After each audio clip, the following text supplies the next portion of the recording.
Le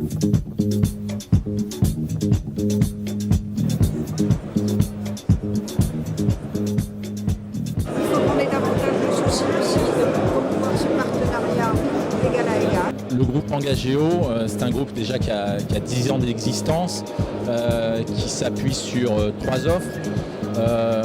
Une offre historique qui concerne la conception, la réalisation de solutions SAP. Une offre un petit peu plus récente qui s'appelle Nuageo, qui est une société de conseil pur qui adresse la transformation numérique des entreprises, donc au travers du cloud. Et enfin, plus récemment, Engagéo Africa qui adresse le marché africain. Les conseils et les solutions informatiques que nous allons bâtir pour les acteurs économiques du continent africain, nous leur garantissons l'autonomie de cette solution. C'est-à-dire que nous ne délivrons pas juste une solution, nous formons les dirigeants africains à ce nouvel outil informatique que l'on va mettre à leur disposition, qui va être un outil stratégique pour une meilleure gestion de leur entreprise.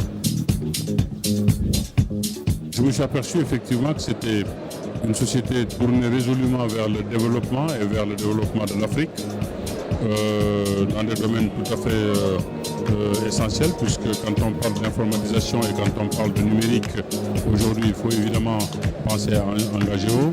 Par ailleurs, c'est une société qui a tout de suite, à laquelle j'ai adhéré de par sa philosophie, tournée résolument vers le continent africain, qui a besoin de développement, qui a besoin précisément aujourd'hui de partenariat et non plus, je dirais, d'assistanat.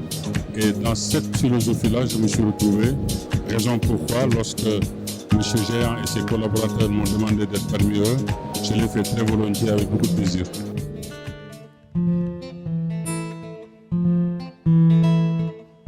Les sociétés africaines aujourd'hui qui veulent se doter de systèmes d'information, qui veulent faire des projets numériques ou même des projets juste de re-engineering ont du mal à exprimer leurs besoins. Ça peut être par manque de ressources, de compétences en interne, ça peut être aussi par mauvaise appréciation du domaine du projet. Voilà, donc un projet, pour que ça puisse réussir, doit partir de ce qu'on appelle un bon cadrage du besoin. Il faut savoir ce qu'on veut, là où on veut aller, et bien l'exprimer dans ce qu'on appelle le cahier des charges. Voilà. Donc, cette première partie est souvent ratée pour les gros projets qui ont eu lieu en Afrique et continuent d'ailleurs de l'être. La deuxième raison, c'est que la plupart des projets souffrent d'une mauvaise maîtrise ou de la non-maîtrise du délai. On part de l'idée que le projet va coûter une année de temps et on se réalise en fin de compte qu'il a duré 2 ans, voire 3 ans. Et ce qui a une incidence sur le budget. Voilà. Aujourd'hui, l'Afrique ne peut pas se développer sans penser à ce qui va à une vitesse incroyable, c'est-à-dire le numérique. Les MTC sont devenus aujourd'hui un outil important du secteur volontiers du développement.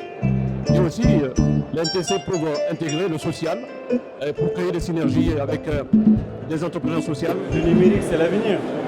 Le numérique, c'est l'avenir, donc le continent africain a besoin de ces innovations pour essayer de bonifier et simplifier effectivement les rapports, que ce soit économiques, social, surtout pour les jeunes qui sont dans les startups africaines, je vais généraliser. Donc je pense que le numérique, c'est vraiment l'enjeu de l'avenir.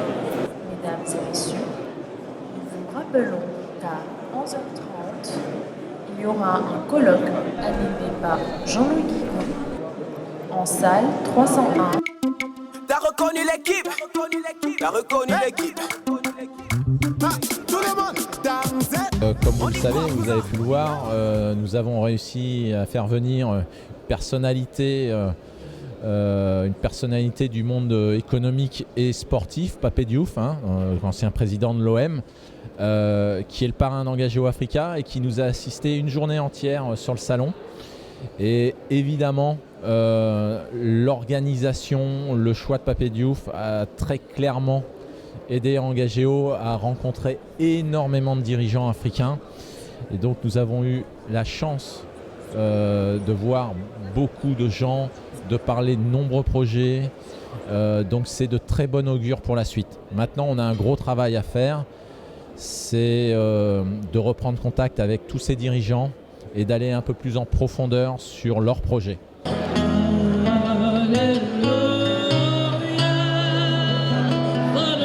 Je crois qu'il faut dire bravo à la France, bravo à l'Afrique. C'est pas la première fois, c'est la deuxième et je crois que ça va continuer. Ça prouve que l'Afrique et la relation franco-africaine est en marche, qu'elle devient plus concrète, plus articulée autour de certains thèmes qui pourraient porter, je crois, beaucoup de fruits pour le développement économique, mais également le développement social, et faire en sorte que nos relations traditionnelles soient renouées et qu'elles rentrent dans une dynamique du XXIe siècle.